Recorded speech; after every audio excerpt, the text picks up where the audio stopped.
కూర్చో. సార్ మా పిల్లలు చూడండి సార్, కొంచెం ఏదో మాట్లాడు సార్ పిచ్చి పిచ్చిగా. ఏమైంది నీకు? ఏంటి సమస్య? ఏం పని చేస్తాంటావు నువ్వు? సార్ అట్లా నేను తొందరపడి ఏ పని పడితే ఆ పని ఏం చేయను సార్, ఖాళీగా ఉంటాను సార్ నేను. కాదయ్యా, ఖాళీగా ఉండకుండా ఏదైనా పని చేసుకోవచ్చు కదా.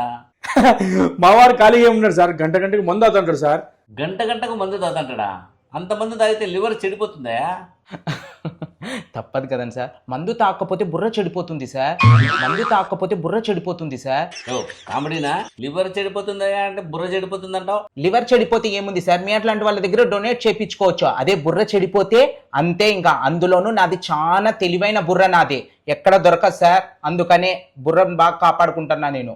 బాగా మ్యాటర్ ఉన్న బుర్ర సార్ ఇది. సర్లే, తాగుబోతులతో మాట్లాడితే ఎవడికి సాధ్యమవుతుంది, కానీ నీ ప్రాబ్లం ఏందో చెప్పి ఇప్పుడు. సార్ నాకు ఏం పెద్ద ప్రాబ్లం లేదు సార్, నాకు ఈగో లేదు సార్. అందరూ నాకు సిగ్గులేనోడు అంటున్నారు సార్. ఈగోనే కాదు సార్, వీనికి ఏమీ లేదు సార్. సార్ మా సందులో నెంబర్ 1 సిగ్గులేని అంటే వీడే సార్. ఇదేం సమస్య? ఈగో లేకపోతే మంచిదే కదా, అందరి దగ్గర మంచోడు అనిపించుకుంటావు నువ్వు. సార్ నాకు అర్జెంటుగా 1 టన్ను ఈగో కావాలా సార్. నాకు అందరూ సిగ్గులేనోడు అంటున్నారు నన్ను. ఏంది నీ బాధ? పో ఆ సైకాట్రిస్ట్ దగ్గర పోయి చూపించుకోపో. పో లేయ్. సార్ వీనికి 2 బాటిల్ అయినా ఈగో రాలేదు సార్, మీరే ఎట్టో చూడండి సార్. సార్ వీడు పెద్ద సిగ్గులేనివాడు సార్, వీడు మీరే సార్ ఎట్టో. సర్లే, ఆ సిగ్గు లేకపోతే మంచిదే, కానీ ఆ సిగ్గు శరము పౌరుషము ఉండి పీకేదేం లేదు, కానీ ఆ ఈగో లేకుండా ప్రశాంతంగా బతుకుపో. పో సిగ్గు లేనివాడా. సార్ కూడా సిగ్గులేని అంటున్నారు. నిజంగా నీకు సిగ్గు లేదురా. పో పో పో పో పో నాయన. సిగ్గులేనివాడా సిగ్గు.